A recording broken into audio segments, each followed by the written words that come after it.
পশুপালন আৰু পশু চিকিৎসা বিভাগৰ মন্ত্ৰী কৃষ্ণেন্দু পাল ডাঙৰীয়া,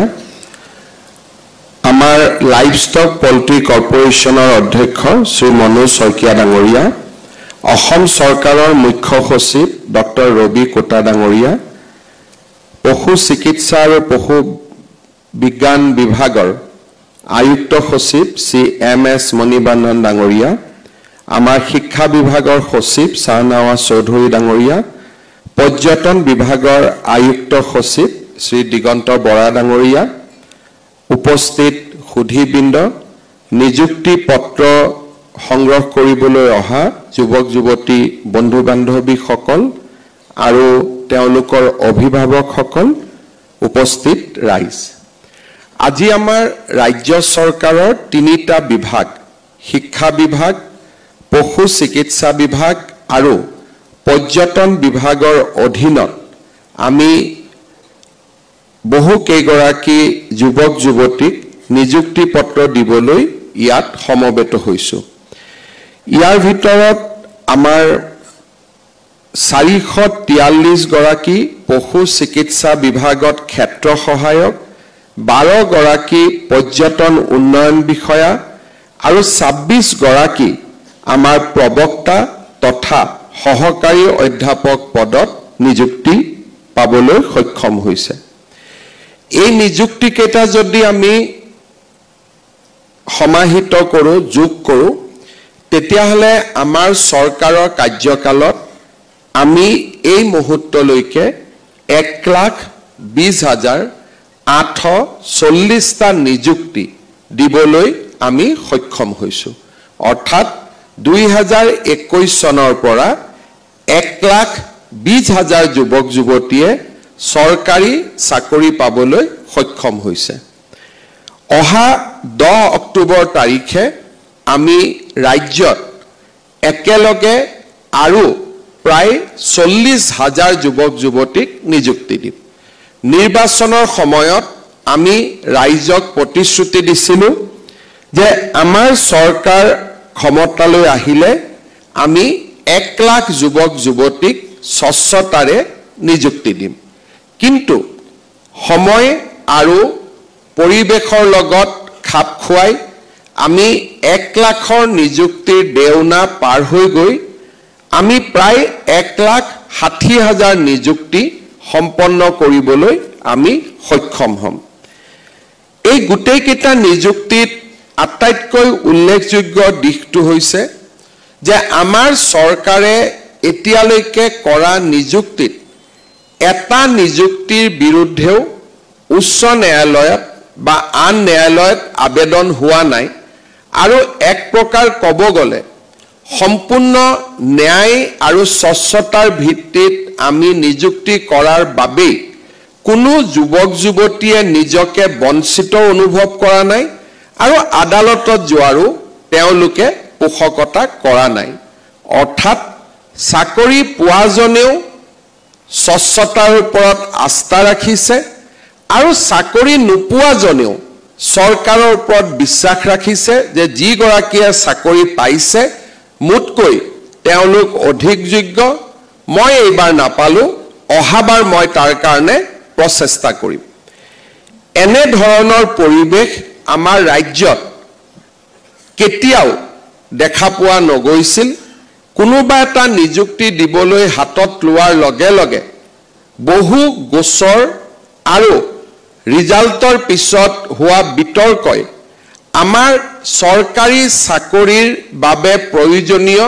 স্বচ্ছতাক নোহোৱা কৰিছিল। যুৱক যুৱতীৰ মাজত সন্দেহ আৰু অবিশ্বাসৰ বীজ ৰোপণ হৈছিল আৰু বাৰে বাৰে হোৱা আদালতত গোচৰ প্ৰক্ৰিয়াৰ বাবে চৰকাৰী নিযুক্তিৰ এক প্ৰকাৰ সীমিত সংখ্যকহে সম্ভৱ হৈছিল। আমি যদি আগৰ কাৰ্যকালসমূহ চাওঁ,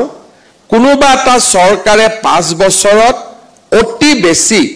10ৰ পৰা 15,000 যুৱক যুৱতীক নিযুক্তি দিবলৈ সক্ষম হৈছিল। কিন্তু আজি আমি স্বচ্ছতাৰ পথেৰে খোজ কঢ়াৰ কাৰণে আমাৰ ৰাজ্যত 1,60,000 নিযুক্তি আমি 10 অক্টোবৰৰ ভিতৰত সম্পন্ন কৰিবলৈ সক্ষম হ'ম ইয়াৰ ফলত আমাৰ ৰাজ্যৰ চৰকাৰী চাকৰিৰ প্ৰতি যুৱক যুৱতীৰ আস্থা বাঢ়িছে আৰু সকলোৱে এটা কথা বুজি উঠিছে যে আমি যদি চৰকাৰী চাকৰি পাব লাগে আমি পঢ়া শুনা কৰিব লাগিব ইয়াৰ ফলত আমাৰ ৰাজ্যত শিক্ষাৰো এটা সুন্দৰ পৰিৱেশ নিৰ্মাণ হৈছে আৰু আজি আমি ৰাজ্যত দেখা পাইছো যে আমাৰ শিক্ষা বিভাগৰ প্ৰতিটো মানদণ্ডতে আমি সুন্দৰ ফলাফল কৰিবলৈ সক্ষম হৈছো শিক্ষাৰ প্ৰতি ৰাইজৰ আস্থা উভতি আহিছে আৰু ৰাইজে আজি সম্পূৰ্ণভাৱে শিক্ষাৰ জৰিয়তে আমি নিযুক্তি পাম তেনে প্ৰক্ৰিয়াক আকোৱালি লৈছে ৰাজ্যৰ কেইটামান বিভাগত আমি এতিয়াও আৰু অধিক স্বচ্ছতাৰে নিযুক্তি কৰাৰ প্ৰয়োজনীয়তা আছে বিশেষকৈ আমি কাৰিকৰী ক্ষেত্ৰত কেনেকৈ আমি নিযুক্তি পাব পাৰো তাৰ কাৰণে ল'ৰা ছোৱালীয়ে কি পঢ়িব লাগিব কি ধৰণে তেওঁলোক আগবাঢ়ি যাব লাগিব ইয়াৰ বিষয়ে আমাৰ বহু কেইটা বিভাগত আমি আৰু কিছু কাম কৰিবলৈ বাকি আছে মই ভাবো যে অনাগত দিনত ৰাজ্যৰ শিক্ষা ক্ষেত্ৰখনত এনেবোৰ কথা আলাপ আলোচনা হোৱাৰ লগে লগে আমি নিশ্চয় আৰু অধিক স্বচ্ছতা আৰু যোগ্য ছাত্ৰ ছাত্ৰীক আমি চৰকাৰী চাকৰিৰ বাবে আকৰ্ষিত কৰিব পাৰিম আজি হোৱা নিযুক্তিত আমি ভেটেনাৰী ফিল্ড এছিষ্টেণ্ট এই পদত আমি 400ৰো অধিক যুৱক যুৱতীক 443 গৰাকী যুৱক যুৱতীক আমি নিযুক্তি দিয়াৰ পথত আগবাঢ়িছো আৰু মই কেইটামান কথা পশু চিকিৎসাৰ ক্ষেত্ৰত আপোনালোকৰ বা ভেটেনাৰী ডিপাৰ্টমেণ্টৰ ক্ষেত্ৰত আপোনালোকক ক'ব বিচাৰিছো আমাৰ ৰাজ্যত স্বাভাৱিকভাৱে আমাৰ প্ৰতিটো পৰিয়ালতে আমি জীৱ জন্তু পালন আৰু ইয়াৰ ব্যৱসায়ীকৰণ ইয়াৰ এটা স্বাভাৱিক প্ৰৱণতা এটা আমাৰ ৰাজ্যখনত অতীজৰে পৰা আছে কোনোবাই হাঁহ ৰাখে ঘৰত আৰু বিপদৰ সময়ত বা পৰিয়ালৰ অতিৰিক্ত উৎপাদনৰ বাবে কণীকেইটা মাকে বজাৰলৈ লৈ গৈ বা বজাৰত বিক্ৰী কৰে নহলে ঘৰৰ কাষৰ মানুহকে বিক্ৰী কৰে ঘৰত থকা মুৰ্গী ডাঙৰ কৰি আমি পৰিয়ালটোৰ উৎপাদন বৃদ্ধিৰ বাবে বিক্ৰী কৰা বা ঘৰৰ গাখীৰ প্ৰয়োজনীয়তা পূৰণ কৰাৰ পিছত আমি অতিৰিক্ত গাখীৰ বিক্ৰী কৰা ই আমাৰ সমাজৰ এক পুৰণা পৰম্পৰা জনজাতীয় লোকসকলৰ পৰা আৰম্ভ কৰি বৰ্তমান প্ৰায় সকলোৱে গাহৰি পালনৰ ক্ষেত্ৰতো যথেষ্ট তেওঁলোক আগবাঢ়িছে আৰু ৰাজ্যত ভেটেনাৰী পশু পালনৰ জৰিয়তে এক গ্ৰাম্য অৰ্থনীতিৰ ভেটি নিৰ্মাণ হৈছে কিন্তু আজি যদি এই গ্ৰাম্য অৰ্থনীতিক আমি আন ৰাজ্যৰ লগত তুলনা কৰো তেতিয়াহলে আমি এতিয়াও বহু পিছুৱাই আছো গুজৰাটত প্ৰতিদিনে নিজৰ ঘৰুৱা প্ৰয়োজনীয়তা পূৰণ কৰাৰ পিছত প্ৰায় এক প্ৰকাৰ ক'ব গ'লে 2 কোটি লিটাৰ গাখীৰ উৎপাদন হয় আৰু গুজৰাটৰ গাখীৰেৰে আজি আমুল ব্ৰেণ্ড প্ৰতিষ্ঠা হৈছে আৰু অসংখ্য লোকে জীৱনৰ নিৰাপত্তা পাইছে কৰ্ণাটকৰ নন্দিনী ব্ৰেণ্ড ইয়াক নিৰ্মাণ কৰা হৈছে কৰ্ণাটকত উৎপাদন হোৱা গাখীৰৰ জৰিয়তে আৰু প্ৰতিদিনে কৰ্ণাটকত ব্যৱসায়ীৰ বাবে ব্যৱসায়ীকৰণৰ বাবে গাখীৰ উৎপাদন হয় 80 লাখ লিটাৰ তাৰ পৰিৱৰ্তে আমাৰ ৰাজ্যত এতিয়াও যদি আমি চাবলৈ যাওঁ অকনমান আগবাঢ়িছে কিন্তু 2 বছৰ 3 বছৰ আগলৈকে পুৰবিয়ে ক্ৰয় কৰা 20,000 লিটাৰ গাখীৰক বাদ দি আমাৰ ৰাজ্যত ব্যৱসায়িক ভিত্তিক গাখীৰক উলিয়াই দিয়াৰ সংখ্যা একেবাৰে কম আছিল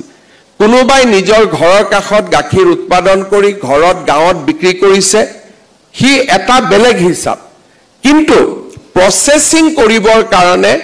কৰ্ণাটকত 80 লাখ গুজৰাটত 2 কোটিৰ বিপৰীতে অসমত গাখীৰ উৎপাদন প্ৰসেসিংত আহা গাখীৰ আছিলে 20,000 লিটাৰ লাহে লাহে বজালিকে ধৰি জাগিৰোড বজালিকে ধৰি কেইবাটাও গাখীৰ উৎপাদন কেন্দ্ৰ আমাৰ অসমত স্বাভাৱিকভাৱে নিৰ্মাণ হয় আৰু আজি আমি অসমত প্ৰায় 2 লাখ লিটাৰ গাখীৰ প্ৰসেসিংৰ বাবে আমি আনিবলৈ সক্ষম হৈছো এই ক্ষেত্ৰত আমাৰ অসমৰ ইমুল ওয়ামুল আৰু কন্যকা তথা সীতাজখলা সমবায় সমিতিয়ে গুৰুত্বপূৰ্ণ ভূমিকা গ্ৰহণ কৰিছে কিন্তু 2 লাখ আৰু 80 লাখ লিটাৰ এক বহুত ডাঙৰ পথ আমি অতিক্ৰম কৰিবলৈ বাকি আছে ৰাজ্য চৰকাৰে এনডিডিবিৰ লগত 10 লাখ লিটাৰ গাখীৰ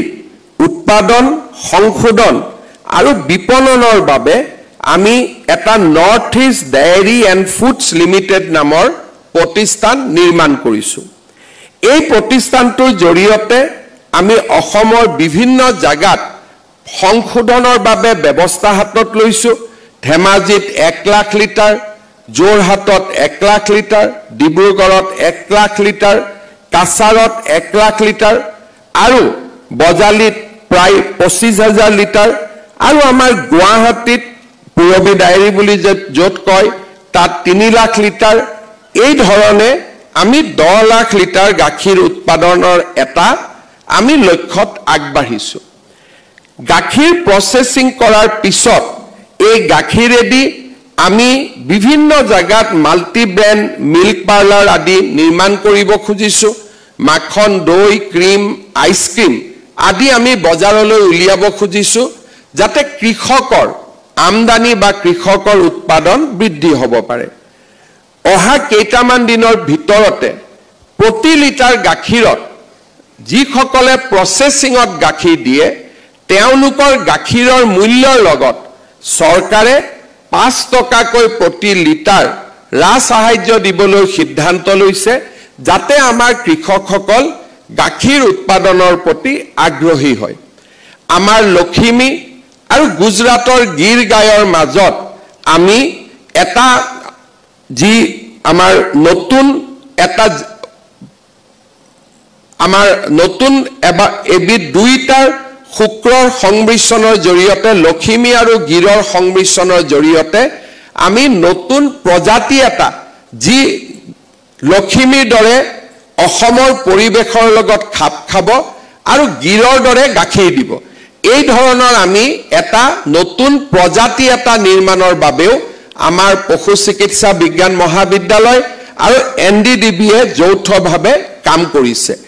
এই গোটেই বিলাকৰ লগত আমি আৰু এটা অসমত কাম আৰম্ভ কৰিছো হেয়া হৈছে সেক্স সৰ্টেড সিমেন্ট অৰ্থাৎ আমি যেতিয়া ঘৰত গাই গৰুৱে গাখীৰ দিয়ে কিন্তু যেতিয়া প্ৰায়ে গাই গৰু জন্ম নহয় মতা গৰুৰ জন্ম হয় বা আমাৰ হালুৱা গৰুৰ জন্ম হয় তেতিয়া যিসকলে গৰুৰ খেতি কৰে তেওঁলোকৰ বাবে ইকনমিটো অৰ্থনীতিটো খুব প্ৰতিকূল হৈ পৰে আৰু তেওঁলোকে নিজৰ ব্যৱসায় থকাৰ বাবে কষ্ট হয় কিন্তু এতিয়া যেতিয়া আমি সেক্স সৰ্টেড সিমেন্ট দিও আমাৰ অসমত আমি দেখা পাইছো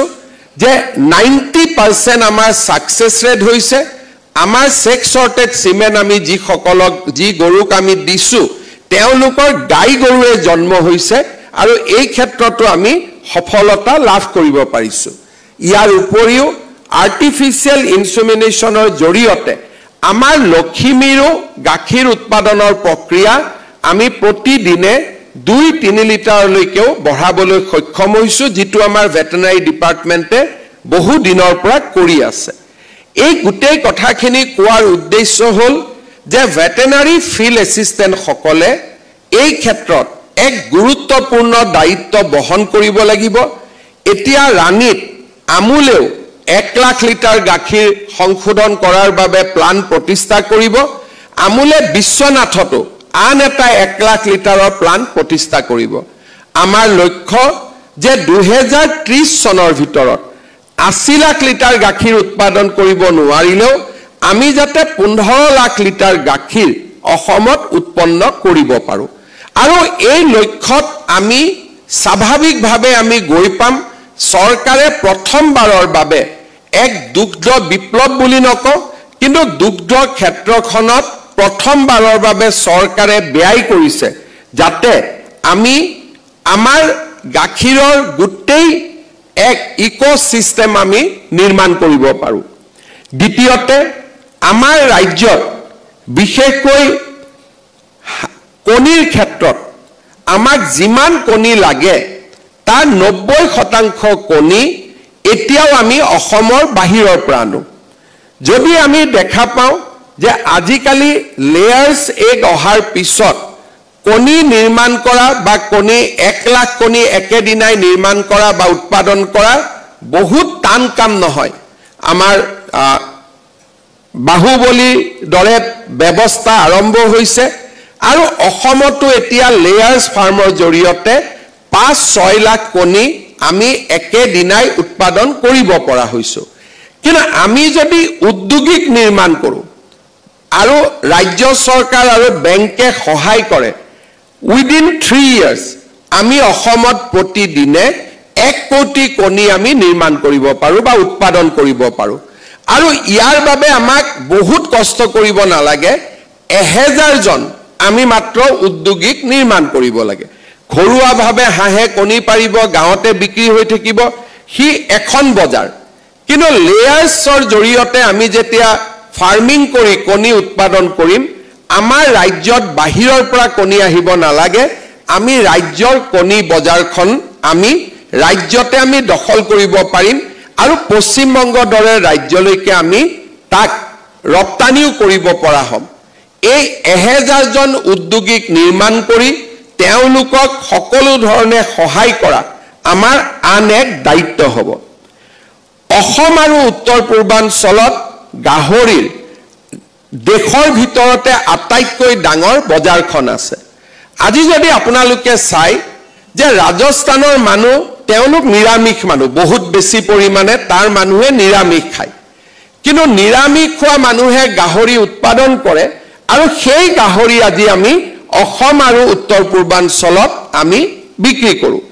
বহু সময়ত আমি গাহৰি অনা বন্ধ কৰি চাইছো লগে লগে অসমৰ গাহৰিৰ দাম জুই আৰু ছাইলৈকে উঠি যায় মেঘালয় নাগালেণ্ডৰ দৰে ৰাজ্যসমূহে আমাক অভিযোগ কৰে যে আপোনালোকে নিজেও নবনাই বাহিৰৰ পৰাও আহিব নিদিয়ে আমি বেছি দামত গাহৰি কিনিবলগীয়া হয় মই ভাবো আমি খুব সোনকালে যদি একত্ৰিতভাৱে প্ৰচেষ্টা কৰো আমি গাহৰিৰ বজাৰখনো আমি দখল কৰিব পাৰো আৰু গাহৰি প্ৰসেসিংৰ কাৰণে আমি নাজিৰাত প্ৰসেস ইউনিট কৰিছো গাহৰিৰ সিমেন্ট কৃত্ৰিম প্ৰজননৰ বাবেও আমাৰ ডিপাৰ্টমেন্টে ভাল ব্যৱস্থা লৈছে মই ভাবো যে গাখীৰ গাহৰি আৰু কণী এই তিনিটাৰ ক্ষেত্ৰত অহা 3 বছৰৰ ভিতৰত আমি যদি সুন্দৰ কৰি প্ৰচেষ্টা কৰো আমি নিজৰ ভৰিৰ ওপৰত নিজে আমি থিয় দিব পাৰিম মই আমাৰ ভিএফএ সকলক অনুৰোধ কৰিম যে আপোনালোকে চৰকাৰী চাকৰিৰ লগতে এটা সেৱাৰ মনোভাৱেৰে আপোনালোকে কাম কৰক যাতে অসমত গ্ৰাম্য অৰ্থনীতিৰ ভেটি আমি সকলোৱে মিলি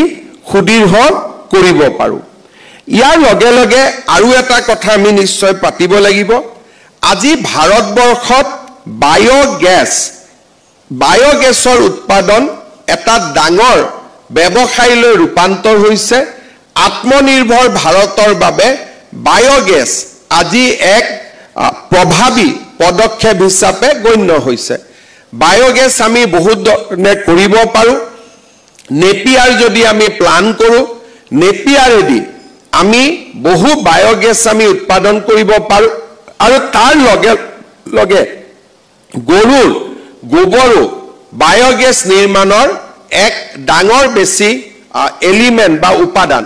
গতিকে গৰুৰ ক্ষেত্ৰত চেক চৰ্টেড চিমেণ্ট হ'ব, ভাল প্ৰজাতিৰ নিৰ্মাণ হ'ব, আৰু গৰুৰ গোবৰৰো গোবৰেদিও আমি বায়োগেছ নিৰ্মাণ কৰিব পাৰিম। এই গোটেইবোৰ কাম হৈ গ'লে আমাৰ ৰাজ্যখনৰ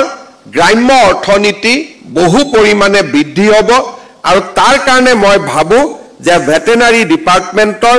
এটা নতুন গুৰুত্বপূৰ্ণ ভূমিকা আহিছে। এই ভূমিকাক আমি সকলোৱে গ্ৰহণ কৰিব লাগিব। কেইটামান দিন আগতে আমি বহুত ভেটেনাৰী ডক্টৰো এপইণ্টমেণ্ট কৰিছিলোঁ, আজি VFAও আমি এপইণ্টমেণ্ট কৰিছোঁ। ডিপাৰ্টমেণ্টটোত যিখিনি ভেকুৱাম আছিল তাক আমি পূৰণ কৰাৰ প্ৰচেষ্টা কৰিছোঁ। আমি যদি সকলোৱে কাম কৰিব পাৰোঁ, আমি নিশ্চিতভাৱে সুন্দৰ ফলাফল দেখুৱাব পাৰিম। আমাৰ ৰাজ্যত যোৱা বছৰটোত আমি আৰু এক পজিটিভ দেখা পাইছিলোঁ আমাৰ পৰ্যটন ক্ষেত্ৰত। আমাৰ কাজিৰঙালৈকে অহা পৰ্যটকৰ সংখ্যা দ্ৰুত গতিত বৃদ্ধি পাইছে, আৰু ৰাষ্ট্ৰীয় উদ্যানসমূহৰ ভিতৰত পৰ্যটক অহাৰ ক্ষেত্ৰত কাজিৰঙাই এইবাৰ দেশৰ ভিতৰত তৃতীয় স্থান অধিকাৰ কৰিবলৈ সক্ষম হৈছে। আগতে আমি সেই স্থানত নাছিলোঁ, এইবাৰ আমি তৃতীয় স্থানত আহিব পাৰিছোঁ,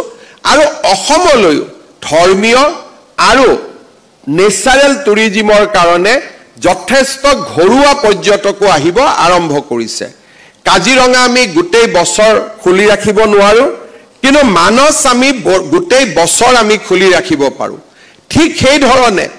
আমাৰ হোমষ্টে আদি যদি আমি সুন্দৰভাৱে কৰিব পাৰোঁ, যেনেকৈ উত্তৰাঞ্চলত হোমষ্টেৰ এক ডাঙৰ আন্দোলন হৈছে, পৰ্টেল আহিছে, গাঁৱৰ মানুহে হোমষ্টে কৰিছে, হোমষ্টে কৰি একেলগে ব্যৱসায় কৰিছে। অসমৰ পাহাৰ নদী জান জুৰিয়ে আমাক পৰ্যটনৰ অপূৰ্ব সম্ভাৱনা দেখুৱাই দিয়ে। বহু কাম নকৰাকৈ আমি নেচাৰেলি পৰ্যটকক আকৰ্ষণ কৰিব পাৰিছোঁ, কিন্তু আমি যদি কিছু কাম কৰিব পাৰোঁ, মই ভাবোঁ পৰ্যটনৰ স্বীকৃতি পোৱাৰ পিছত অসমৰ পৰ্যটন ক্ষেত্ৰখনক পঞ্চম ভাৰতৰ ভিতৰতে পঞ্চম শক্তিশালী ডেষ্টিনেশ্যন বুলি নিউয়ৰ্ক টাইমছৰ দৰে বাতৰি কাকতেও অসমৰ বিষয়ে উল্লেখ কৰিছিলে। আৰু আজি আমি নিশ্চিতভাৱে দেখা পাইছোঁ যে পৰ্যটন ক্ষেত্ৰখনে আমাৰ অৰ্থনীতিক কিমান শক্তিশালী কৰে। আমি যদি গুৱাহাটীৰ পৰা ডিব্ৰুগড়লৈ যেকে যাওঁ, ৰাস্তাৰ দুইফালে থকা হোটেলছ ধাবা আদিয়ে আমাক প্ৰমাণ কৰে, হোমষ্টে আদিয়ে আমাক প্ৰমাণ কৰে যে পৰ্যটন ক্ষেত্ৰখনৰ কাৰণে আমাৰ কিমান ডেকা ল'ৰা ছোৱালী আজি সংস্থাপন পাবলৈ সক্ষম হৈছে। যোৱা পৰহি দিনাখন বগীবিলৰ কাষত এখন হোটেলত মোক নিমন্ত্ৰণ কৰিছিল ৰাতিপুৱা আহাৰ খাবৰ কাৰণে। তেওঁলোকে মোক কৈছিলে যে মাহত 35 লাখ টকা তেওঁলোকৰ ইনকাম হয়, তেওঁলোকৰ উপাৰ্জন হয়, কাৰণ তাত তেওঁলোকে এলিমেণ্ট ৰাখিছে, ৰেষ্টুৰেণ্টত মানুহ আহে, ওপৰত তেওঁলোকে খেলা ধূলাৰ ব্যৱস্থা ৰাখিছে, ৰুম ৰাখিছে। বহুতো দেউতাক মাকে ল'ৰা ছোৱালীক তাতে থৈ, অৰুণাচলৰ পৰা আহে, ল'ৰা ছোৱালীক তাতে থৈ দিনটো ডিব্ৰুগড়ত বজাৰ কৰি আকৌ ল'ৰা ছোৱালীক লৈ গুচি যায়, আৰু তেওঁলোকে গোটেই দিনটো ল'ৰা ছোৱালীক এংগেজ কৰি ৰাখিব পাৰে। পৰ্যটন হ'ল এটা উদ্ভাৱন। যিমানে আমি নতুন ইনোভেশ্যন কৰিম, সিমানে আমাৰ পৰ্যটন বাঢ়ি যায়। আজি আমাৰ অসমৰ ডিমা হাছাও জিলাক যদি আমি সুন্দৰভাৱে আগবঢ়াই লৈ যাব পাৰোঁ, ই মেঘালয়তকৈ বহুত বেছি শক্তিশালী পৰ্যটন কেন্দ্ৰ হ'ব পাৰে। ডিমা হাছাও জিলাত ৰাস্তা ঘাট নথকা বাবে আমি তাত পৰ্যটন বঢ়াব পৰা নাছিলোঁ। এইবাৰ ৰাজ্য চৰকাৰে ডিমা হাছাও জিলাত ৰাস্তা ঘাট নিৰ্মাণৰ বাবে 4,000 কোটি টকা মঞ্জুৰ কৰিছে, যাতে অহা 5 বছৰৰ ভিতৰত ডিমা হাছাওক আমি অসম আৰু পূৰ্ব ভাৰতৰ আটাইতকৈ শক্তিশালী টুৰিষ্ট ডেষ্টিনেশ্যনলৈকে আমি ৰূপান্তৰ কৰিব পাৰোঁ। আজি কাজিৰঙাত যদি 3-4খন আমি 5 ষ্টাৰ নিৰ্মাণ কৰিব পাৰোঁ, তেতিয়া হাই ভেলু টুৰিষ্ট আমাৰ লগে লগে এই বছৰৰ ভিতৰতে বৃদ্ধি হ'ব পাৰে। আমাৰ অসমৰ ব্ৰহ্মপুত্ৰত আমি যদি কেইবাখনো জাহাজ আমি নিৰ্মাণ কৰিব পাৰোঁ, য'ত টুৰিষ্ট আহিব পাৰে, হাই ভেলু টুৰিষ্ট বাঢ়ি গৈ থাকিব। ডিমা হাছাওৰ প্ৰাকৃতিক পৰিৱেশৰ মাজত আমি যদি নিৰ্জন স্থানত আমি একোটা টুৰিষ্ট লজ নিৰ্মাণ কৰি ভাল কৰি বিশ্বৰ বজাৰত তাক আমি বিক্ৰী কৰিব পাৰোঁ ডিমা হাছাওলৈও বিদেশী পৰ্যটক যোৱা আৰম্ভ কৰিব মানস ৰাইমনা আদিত এক অদ্ভুত শক্তি লুকাই আছে পৰ্যটন বিকাশৰ আজি যিসকলে পৰ্যটনৰ ক্ষেত্ৰত আমাৰ এই দিনটোত নিযুক্তি পাইছে পৰ্যটন বিষয়া হিচাপে তেওঁলোককো মই এক সুন্দৰ চিন্তাৰে আগবাঢ়ি আহিবলৈ মই অনুৰোধ জনাম যাতে আমি সকলোৱে মিলি ৰাজ্যৰ পৰ্যটন ক্ষেত্ৰত গতিশীলতা আনিব পাৰোঁ শিক্ষা বিভাগৰ বিষয়ে মই ইতিমধ্যে কৈছোঁ যে ৰাজ্যৰ শিক্ষা বিভাগক যোৱা বছৰ কেইটাত শক্তিশালী কৰা আৰু